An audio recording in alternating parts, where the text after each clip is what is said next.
السلام عليكم ورحمة الله وبركاته. إن الحمد لله نحمده ونستعينه ونستغفره ونعوذ بالله من شرور أنفسنا ومن سيئات أعمالنا. من يهده الله فلا مضل له ومن يضلله فلا هادي له. وأشهد أن لا إله إلا الله وحده لا شريك له وأشهد أن محمدا عبده ورسوله. أعوذ بالله من الشيطان الرجيم. يا أيها الذين آمنوا اتقوا الله حق تقاته ولا تموتن إلا وأنتم مسلمون. يا أيها الناس اتقوا ربكم الذي خلقكم من نفس واحدة وخلق منها زوجها وبث منهما رجالا كثيرا ونساء واتقوا الله الذي تساءلون به والأرحام إن الله كان عليكم رقيبا. يا أيها الذين آمنوا اتقوا الله وقولوا قولا سديدا يصلح لكم أعمالكم ويغفر لكم ذنوبكم ومن يطع الله ورسوله فقد فاز فوزا عظيما. أما بعد فإن أصدق الكلام كلام الله وأحسن الهدي هدي محمد صلى الله عليه وسلم وشر الأمور محدثاتها وكل محدثة بدعة وكل بدعة ضلالة وكل ضلالة في النار. أعوذ بالله السميع العليم من الشيطان الرجيم من همزه ونفثه ونفخه. بسم الله الرحمن الرحيم. يا أيها الذين آمنوا اتقوا الله حق تقاته ولا تموتن إلا وأنتم مسلمون. محترم و معزز سامعین اکرام، ہر قسم کی تعریف و توصیف، کبریائی، بڑائی، بزرگی، حمد و ثنا صرف اللہ رب العالمین خالق کائنات مالک ارض و سما کے لیے، جس نے ہمیں اور آپ کو اور اس پوری کائنات کو پیدا فرمایا. اور درود و سلام نازل ہوں احمد مجتبی محمد مصطفیٰ سرور کائنات محمد رسول اللہ صلی اللہ علیہ وسلم کی ذات مبارکہ و مطہرہ پر اور آپ کے تمام گھر والوں پر اور تمام اصحاب پر. اللہم صلی علی محمد وعلی آل محمد کما صلیت علی ابراہیم وعلی آل ابراہیم انک حمید مجید. اللهم بارك على محمد وعلى آل محمد كما باركت على إبراهيم وعلى آل إبراهيم إنك حميد مجيد. بزرگوں اور دوستو، موت ایک اٹل حقیقت ہے. جو بھی اس دنیا کے اندر آیا ہے اس کو ایک نہ ایک دن اس دنیا سے جانا ہے. موت ان کو بھی آنی ہے جو مضبوط اور خوبصورت محلوں میں رہتے ہیں، ان کو بھی آنی ہے جو معمولی گھاس پھوس کی جھوپڑیوں میں رہتے ہیں. اللہ تعالیٰ کا ارشاد ہے کل نفس ذائقۃ الموت، ہر نفس کو موت کا مزہ چکھنا ہے. کل شیء ہالک الا وجہہ، اللہ کی ذات کے علاوہ اس دنیا کے اندر تمام چیزیں جتنی بھی موجود ہیں سب کی سب ایک دن ہلاک، تباہ و برباد ہو جانے والی. پھر اس کے بعد کیا ہوگا؟ ہم اس دنیا میں جی رہے ہیں، اپنے حساب سے جی رہے ہیں، اپنی مرضی سے جی رہے ہیں، یا اپنے دین کے مطابق جی رہے ہیں، کتاب و سنت کے مطابق زندگی گزار رہے ہیں.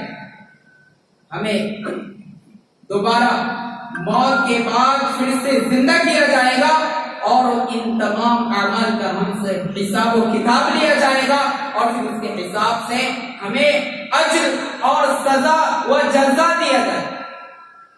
وَإِنَّمَا تُوَفَّوْنَ أُجُورَكُمْ يَوْمَ الْقِيَامَةِ، تم اپنے اعمال کا قیامت کے دن پورا پورا بدلہ دیے جاؤ گے. فَمَنْ زُحْزِحَ عَنِ النَّارِ وَأُدْخِلَ الْجَنَّةَ فَقَدْ فَازَ، اور وہ شخص جو جہنم سے بچا لیا گیا اور جس کو جنت میں داخل کر دیا گیا فقد فاز، حقیقت میں وہی کامیاب ہے۔ تو ہماری کامیابی کہاں ہے؟ دنیا میں نہیں ہے۔ دنیا میں اگر ہم دولت مند ہیں، ہمارے پاس عزت ہے، شہرت ہے، پراپرٹی ہے، بے شمار چیزیں ہیں، تو یہ ہماری کامیابی کی دلالت نہیں ہے۔ کامیابی تو یہ ہے کہ ہم اخروی اعتبار سے کتنے مضبوط ہیں، ہم نے اپنی آخرت کے لیے کتنی فکر کی ہے، ہم نے اپنی موت کے لیے کتنی تیاری کر لی ہے۔ ایک مسلمان اور ایک حقیقی مومن وہ ہوتا ہے جو اپنے انجام کی ہمیشہ فکر میں لگا ہے، ہمیشہ اپنی آخرت کی فکر کرتا ہے، کیونکہ اللہ تعالیٰ نے قرآن پاک کے اندر ارشاد فرمایا یا ایھا الذین آمنوا اتقوا اللہ ولتنظر نفس ما قدمت لغد، اے ایمان والو اللہ سے ڈرو، یا ایھا الذین آمنوا اتقوا اللہ ولتنظر نفس ما قدمت لغد، اور تم میں سے ہر نفس کو، ہر شخص کو یہ چاہیے کہ اس نے کل کی کیا تیاری کر رکھی ہے۔ پھر دوسری مرتبہ اسی ایک آیت کے اندر اللہ تعالیٰ نے ارشاد فرمایا واتقوا اللہ، اور اللہ سے ڈرتے رہو، ان اللہ خبیر بما تعملون، بے شک اللہ تعالیٰ تمہارے ہر عمل سے واقف ہے، ہر عمل سے باخبر ہے۔ تم جو کچھ کرتے ہو دن کی روشنی میں کرتے ہو، رات کے اندھیرے میں کرتے ہو، بھیڑ میں کرتے ہو، تنہائی میں کرتے ہو، سرگوشی میں کرتے ہو، علن اعلان کرتے ہو، سری طور پر کرتے ہو یا جہری طور پر کرتے ہو، اللہ تعالیٰ تمہارے ہر عمل سے واقف ہے۔ تم یہ مت سمجھو کہ اللہ ہم سے غافل ہے، ہم اللہ سے غافل ہو سکتے ہیں لیکن اللہ ہم سے غافل نہیں۔ وَلَا تَكُونُوا، آگے ارشاد فرمایا اسی ایک آیت کے بعد فرمایا وَلَا تَكُونُوا كَالَّذِينَ نَسُوا اللَّهَ، ایسے لوگوں کی طرح مت بنو جنہوں نے اللہ کو بھلا دیا، اللہ کو بھول چکے ہیں وہ۔ فَأَنْسَاهُمْ أَنفُسَهُمْ، اللہ تعالیٰ نے خود ان کے نفسوں کو بھلا دیا۔ اس کی سزا کیا ملی؟ جو اللہ کو بھول جاتا ہے اللہ تعالیٰ اس کو بھلا دیتا ہے کہ اس کے نفس کے ساتھ کیا ہونے والا ہے، وہ غافل ہو جاتا ہے۔ اولئک هم الغافلون، ایسے لوگ بالکل غافل لاپرواہ ہو جاتے ہیں، جس کو اپنے انجام کی فکر نہیں، جس کو اپنی آخرت کی فکر نہیں، اپنی خواہشات کے مطابق اپنی زندگی گزار رہا ہے، تو ایسا شخص ہی سب سے زیادہ بد نصیب ہے، بدبخت ہے۔ بزرگ اور دوستو، ایک مسلمان کو ہوتا ہے جو اپنے انجام سے کبھی لاپرواہی نہیں برتتا۔ اس دنیا کے اندر ہم رہ رہے ہیں، یہ دنیا اور یہ زندگی ہماری عارضی ہے، یہ کچھ دن کے لیے، کچھ مدت کے لیے، یہ ہمارا اصلی ٹھکانہ نہیں ہے۔ قرآن پاک میں سورہ مومن کے اندر مرد مومن کی گفتگو اور اس کی وہ دعوت اور تبلیغ کے انداز کو جو اس نے اپنی قوم کے سامنے پیش کیا، اللہ تعالیٰ کو اتنا پسند آیا کہ ہو اس کو قرآن پاک کے اندر نقل فرمایا یا قومی انما هذه الحیات الدنیا متاع وان الاخرۃ هی دار القرار، فرمایا اے میری قوم کے لوگوں، بے شک یہ دنیا تھوڑا سا معلومات ہے، انما هذه الحیات الدنیا متاع وان الاخرۃ ہی دار القرار، یہاں تمہیں تھوڑا سا رہنا ہے، یہاں تمہیں تھوڑا سا ملنا ہے، لیکن تمہاری آخرت ہی تمہارا اصل ٹھکانہ ہے۔ اس لیے اپنی دنیا کے تعلق سے تمہیں اتنا زیادہ فکر مند ہونے کی ضرورت نہیں ہے کہ میرے پاس یہ سہولت نہیں، میرے پاس یہ آسانی نہیں، میرے پاس یہ فیسلٹی نہیں، میرے پاس یہ نہیں ہے، وہ نہیں ہے، یہ زیادہ سوچنے کی دنیا کے اندر ضرورت نہیں ہے، کیونکہ یہ دنیا بالکل عارضی ہے، اس کی کوئی حقیقت نہیں ہے۔ حضرت عبداللہ ابن عمر، بخاری شریف کی روایت ہے، عن ابن عمر رضی اللہ تعالی عنہما قال ان رسول اللہ صلی اللہ علیہ وسلم اخذ بمنکبی وقال كن في الدنيا كأنك غریب او عابر سبیل۔ حضرت عبداللہ ابن عمر رضی اللہ تعالی عنہما کہتے ہیں رسول اکرم صلی اللہ علیہ وسلم نے میرے دونوں کندھوں کو پکڑا اور کہا کن فی الدنیا، تم دنیا میں ایسے رہو کأنک غریب، گویا کہ تم اجنبی ہو، او عابر سبیل، یا تم مسافر ہو۔ وکان ابن عمر یقول، اور حضرت عبداللہ ابن عمر رضی اللہ تعالی عنہما لوگوں سے کہا کرتے تھے اذا امسیت فلا تنتظر الصباح واذا اصبحت فلا تنتظر المساء، جب شام ہو جائے تو صبح کا انتظار نہ کرنا، اور جب صبح ہو جائے تو شام کا انتظار مت کرنا۔ اور آج مسلمان قوم کی یہ حالت ہے کہ سب کو اپنے بڑھاپے کا انتظار ہے کہ بوڑھا ہو جاؤں گا جب میرے پاس کوئی کام نہیں ہوگا، بالکل فراغت کے ساتھ میں صرف اللہ اللہ میں لگ جاؤں گا، مسجد میں پہنچ جاؤں گا، مسجد میں ایک جگہ کو اپنے لیے میں منتخب کر لوں گا، اس کے بعد اپنی جنت کی، اپنی آخرت کی سب کی تیاری کروں گا۔ ابھی مجھے کمانا ہے، ابھی مجھے بچوں کو پڑھانا ہے، ابھی مجھے گھر بنانا ہے، ابھی مجھے اس فیسلٹی کو حاصل کرنا ہے، ابھی مجھے وہ کرنا ہے اور یہ کرنا ہے۔ موت کا کوئی بھروسہ نہیں، ابھی آپ ہیں، شام تک نہیں ہے یا رہیں گے اس کی کوئی گارنٹی نہیں، صبح تک رہیں گے کوئی گارنٹی نہیں ہے، اگلے ہفتے تک کوئی گارنٹی نہیں، کوئی ضمانت نہیں۔ پھر ہمیں کیا کرنا چاہیے؟ ہمیشہ اپنی موت کی تیاری کرنا چاہیے، کیونکہ عقل مند بھی وہی۔ حضرت امام شافعی رحمۃ اللہ علیہ، امام نووی رحمۃ اللہ علیہ اپنی کتاب ریاض الصالحین کے اندر نقل کرتے ہیں، شعر ہیں، اشعار کی صورت میں کہتے ہیں ان للہ عبادا فطنا طلقوا الدنیا وخافوا الفتنا نظروا فيها فلما علموا انها ليست لحي وطنا جعلوها لجة واتخذوا صالح الاعمال فيها سفنا۔ کہتے ہیں کچھ اللہ کے فطین بندے، فطین مطلب عقل مند، ذہین، ہوشیار۔ ہوشیار کون ہوتا ہے؟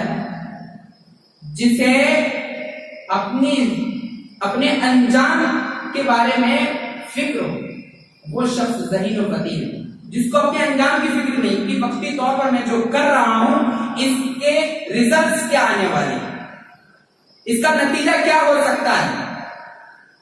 ایک بچہ ہے، اس کو 6 مہینے کے بعد، 1 سال کے بعد ایگزام دینا، اگر وہ اس ایگزام کی تیاری نہیں کر رہا تو اس کو کیا کہا جاتا ہے؟ ارے بالکل بیوقوف ہے، بالکل لاپرواہ ہے، اس کو اپنے امتحان کی اور امتحان کے بعد جو اس کے ہاتھ میں رزلٹ آنے والا ہے اس کی کوئی فکر ہی نہیں ہے۔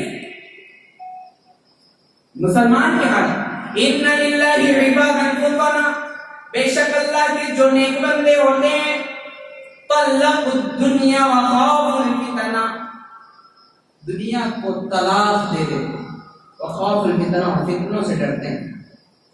طلاق دینے کا مطلب یہ نہیں ہے کہ آپ مکمل طور پر دنیا کو چھوڑ بیٹھے کہ اب میں شادی نہیں کروں گا، میں اب سوؤں گا نہیں، میں اب افطار نہیں کروں گا، ہمیشہ روزے رکھتے رہوں گا، میں اب فلانا کام نہیں کروں گا، میں اب دنیا کے جھمیلوں میں بالکل نہیں پڑوں گا۔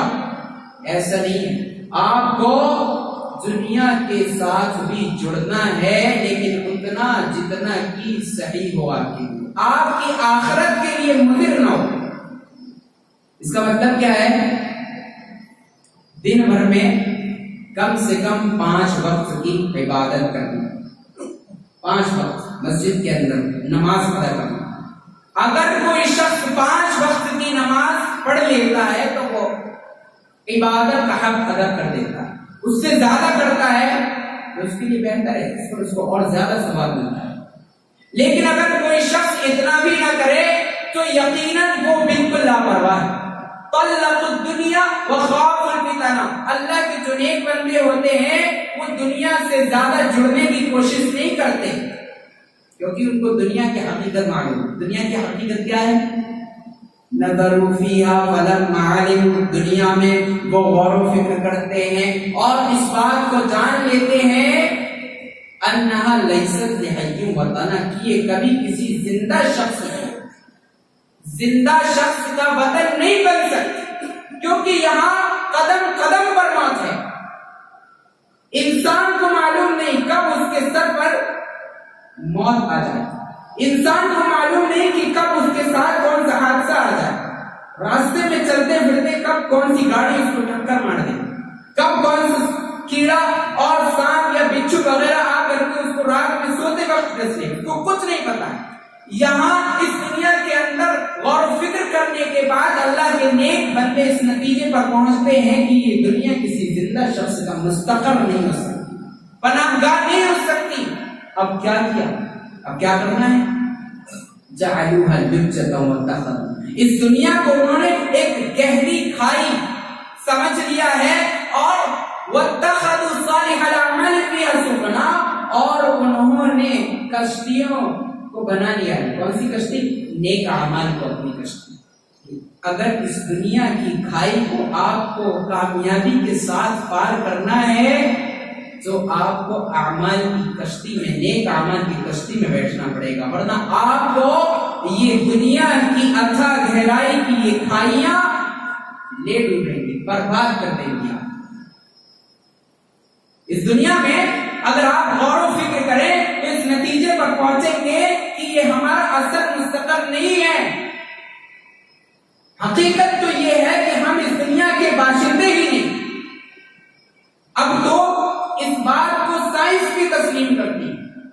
ڈاکٹر ایلس سلبرٹ، ابھی جلد ہی ایک رپورٹ آئی تھی ایکسپریس نیوز کی، اس کے اندر انہوں نے لکھا تھا The humans are not from earth، انسان اس دنیا کے ہے ہی نہیں۔ کیوں؟ کیونکہ ان کی طبعیت میں نازک مزاجی ہے، جو اس دنیا کے بسنے والے اور دوسرے جانداروں میں نہیں ہے۔ ان کی اسکن، ان کی کھال یہاں کے موسم کو سوٹ نہیں کرتی، اس لیے وہ گرمیوں میں باریک کپڑے کا استعمال کرتے ہیں اور سردیوں میں موٹے کپڑے کا استعمال کرتے ہیں۔ وہ خود لکھتے ہیں اپنی اس کتاب کے اندر جس کا ٹائٹل ہے The Humans Are Not From Earth، اس کے اندر انہوں نے مزید لکھا کہ ان کی جو خوراک ہے اس کے حساب سے یہاں کے کھانے ان کے لیے سوٹیبل نہیں ہے۔ وہ اپنی طبعیت کے حساب سے ان کھانوں کو بدل کر کے، ان کھانوں کے اندر بہت قسم کی چینجنگز کر کر اپنے حساب سے اس کو کرنے کے بعد کھاتے ہیں۔ اسی طریقے سے وہ رہنے کے لیے، سونے کے لیے بستر کے محتاج ہوتے ہیں، رہنے کے لیے گھر کے محتاج ہوتے ہیں، ان تمام چیزوں کی اس دنیا میں بسنے والے دوسرے جانداروں کو ہرگز ضرورت نہیں۔ اور یہ کھانا جو وہ کھاتے ہیں یہ بھی پوری طریقے سے ان کے لیے فٹ نہیں ہے، اس کے اندر ضرور کچھ نہ کچھ جو ہے سائیڈ ایفیکٹس ہوتے ہیں، جو ان کے اندر اتنی زیادہ انٹلیکچوئل پاور ہونے کے باوجود، ان کو اتنے ذہین اور عقل مند ہونے کے باوجود ایک لمبی مدت تک زندہ نہیں رکھ سکتے۔ اور ایک وقت آتا ہے، عمر کا ایک ایسا پڑاؤ آتا ہے کہ جہاں وہ بہت ساری چیزوں سے عاجز ہو جاتے ہیں، ضعیف اور کمزور ہو جاتے ہیں۔ اور دوسرے بہت سارے جیو ایسے ہیں اس دنیا کے اندر، جاندار ایسے ہیں جو ایک لمبی مدت تک جیتے ہیں، انسانوں سے بھی زیادہ زندگی جیتے ہیں، لیکن انسان اتنے سارے انتظامات کرنے کے باوجود بھی زیادہ دنوں تک زندہ نہیں رہتا۔ قرآن بھی تو یہی کہتا ہے، اسلام تو شروع سے یہی سکھا رہا ہے کہ انسانوں یہ دنیا تمہاری نہیں ہے۔ ڈاکٹر ایلس سلبرٹ لکھتے ہیں، انہوں نے اپنی کتاب کے اندر لکھا ہے کہ اس دنیا میں انسان کسی سزا کو بھگتنے کے لیے آئے جو اس کو دی گئی۔ جہاں وہ پیدا ہوا تھا وہاں کی مٹی اور وہاں کی زمین، وہاں کی تمام چیزیں انسان کی طبعیت کے عین مطابق ہیں۔ قرآن بھی یہی کہتا ہے۔ کیا کہتا ہے؟ وَإِذْ قُلْنَا قلنا للملائكة اسجدوا لآدم فسجدوا إلا إبليس أبى واستكبر وكان من الكافرين. ہم نے فرشتوں سے کہا، دیکھیے قرآن کی آیات دیکھیے، غور کیجیے، ہم نے فرشتوں سے کہا کہ تم لوگ آدم کو سجدہ کرو، فسجدوا، سب نے سجدہ کر لیا، الا ابلیس، سوائے ابلیس کے، ابا واستكبر وكان من الكافرين، اس نے انکار کر دیا، تکبر کیا اور کافروں میں سے ہو گیا. ٹھیک ہے، آگے چلیے. حضرت آدم علیہ السلام سے اللہ تعالی نے کہا وَقُلْنَا يَا آدَمُ اسْكُنْ أَنْتَ وَزَوْجُكَ الْجَنَّةَ وَكُلَا مِنْهَا رَغَدًا حَيْثُ شِئْتُمَا وَلَا تَقْرَبَا هَٰذِهِ الشَّجَرَةَ فَتَكُونَا مِنَ الظَّالِمِينَ. کیا کہا؟ اے آدم، تم اور تمہاری بیوی دونوں جنت میں رہو، مزے سے جو چاہو وہ کھاؤ، جو چاہو وہ پیو، تمہارے اوپر کوئی روک ٹوک نہیں ہے، کوئی پابندی نہیں ہے. اس جنت کے اندر تمہیں ہر جگہ جانے کی آزادی ہے، ہر خواہش کو پوری کرنے کی آزادی ہے. تم اپنے حساب سے اپنی زندگی کو اس جنت کے اندر گزارو، جنت میں رہو. لیکن ایک چھوٹی سی بات کا دھیان رکھنا، یہ جنت ہے، جنت میں تمہارے سامنے ایک درخت آئے گا، کوئی سا بھی درخت ہو سکتا ہے. اللہ تعالیٰ نے نشاندہی کر دی کہ یہ درخت ہے، اس درخت کے پھل کو نہ کھانا، اس درخت کے قریب نہ جانا.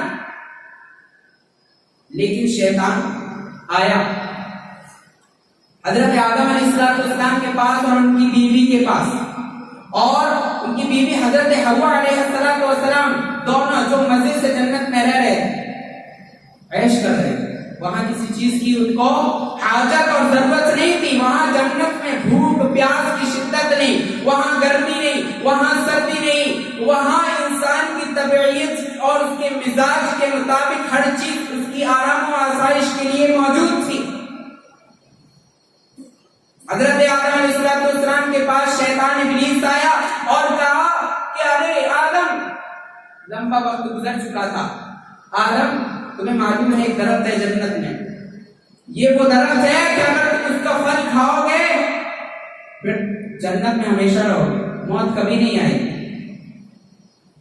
تم اگر یہ چاہتے ہو کہ تمہیں موت کبھی نہ آئے، اس درخت کے پھل کو کھاؤ. اور ہر طریقے سے ان کو برگلانے کی، گمراہ کرنے کی کوشش کی. فَضَلَّهُمَا بِغُرُورٍ، ان کو قائل کر دیا، دھوکے کے نیچے لے آیا.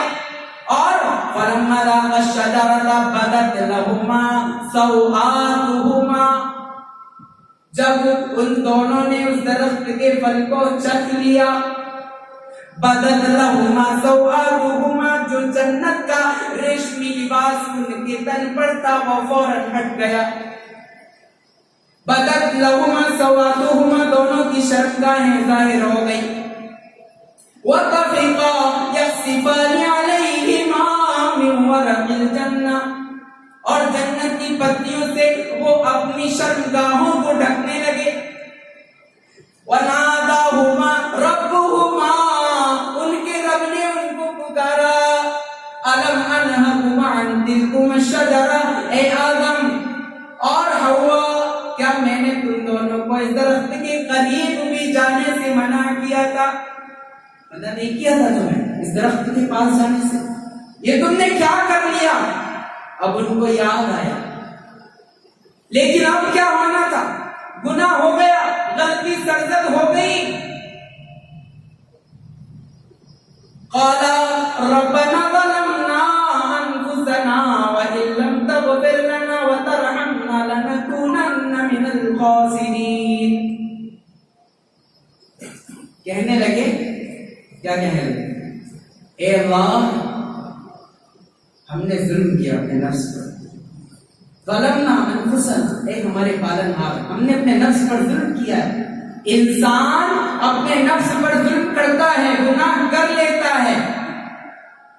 ربنا ظلمنا انفسنا وان لم تغفر لنا وترحمنا، اور اے ہمارے رب اگر تو نے ہمیں بخشا نہیں، ہمارے اوپر رحم نہ کھایا، لنکونن من الخاسرین، تو ہم ضرور بھی ضرور کھاٹا اٹھانے والوں میں سے ہو جائیں گے. پھر کیا ہوا؟ اللہ تعالیٰ نے کہا قَالَ اهْبِطُوا بَعْضُكُمْ لِبَعْضٍ عَدُوٌّ. اب تم یہاں سے نکل جاؤ، اس جنت سے نکل جاؤ. وَبَعْضُكُمْ لِبَعْضٍ عَدُوٌّ، ایک دوسرے سے دور ہو کر. وَلَكُمْ فِي الْأَرْضِ مُسْتَقَرٌّ وَمَتَاعٌ إِلَىٰ حِينٍ، اور تمہارے لیے ایک مقررہ وقت تک اس دنیا کے اندر مستقر ہے، جہاں تمہیں رہ کر کے اپنی کچھ مدت کو سزا کے تحت گزارنا ہے. معلوم یہ ہوا کہ قرآن بالکل صحیح. الحمدللہ ہمیں اس بات پر فخر ہے، ہمارا ایمان ہے قرآن پر کہ قرآن کا ایک ایک لفظ صحیح ہے. قرآن مجبور نہیں ہے، قرآن محتاج نہیں ہے کہ اس کے تعلق سے تحقیق کی جائے اور پھر اس کی تصدیق کی جائے، بلکہ یہ دنیا والوں کی ضرورت ہے کہ وہ اپنے اعمال کے لیے، اپنی تحقیقات کے لیے قرآن سے دلیل پکڑیں. اور دوستو، میرے کہنے کا مقصد یہ ہے کہ جس دنیا کو ہم اپنا سمجھ کر کے اس کو بنا رہے ہیں، اس کو سجا رہے ہیں، فیسلٹیز سے، سہولیات سے اس کو ہم سنوار رہے ہیں، آراستہ و پیراستہ کر رہے ہیں، حقیقت میں ایسا کرنے کی بالکل ضرورت نہیں. ہمیں صرف اور صرف اپنی آخرت کی فکر کرنا چاہیے. ان تمام چیزوں سے بھی ہمیں چھڑنا ہے، لیکن ایک ضرورت کے مطابق. اس میں اسراف نہیں ہونا چاہیے، فضول خرچی نہیں ہونا چاہیے. تو باتیں بہت ہی میرے پاس کرنے کے لیے قرآن و حدیث کے اندر آپ کو اس کے تعلق سے ایک بہت بڑا ذخیرہ مل جائے گا. آپ مطالعہ کریں، قرآن کے اندر غور و فکر کریں اور حدیث کا بھی مطالعہ کریں، اپنے اندر فکر آخرت کو پیدا کریں. کیونکہ فکر آخرت ہمارے اندر جتنی مضبوط ہوگی، ہم گناہوں سے اتنا زیادہ بچیں گے، دور رہیں گے، اپنے آپ کو ہم محفوظ رکھیں گے. جو شخص اپنے انجام سے لاپرواہ ہوتا ہے، حقیقت میں وہی شخص گناہوں میں ملوث ہوتا ہے، گرفتار ہو جاتا ہے. اللہ تعالیٰ سے میں آخر میں یہی دعا کروں گا، اللہ تعالیٰ ہمیں اپنی آخرت کی فکر کرنے کی توفیق عنایت فرمائے، ہمارے گناہوں کو معاف فرمائے، ہمیں جنت الفردوس میں جو کہ ہمارا حقیقی مقام ہے اللہ ہمیں اس میں داخل فرمائے. ربنا تقبل منا انك انت السميع العليم، والسلام عليكم ورحمة الله وبركاته.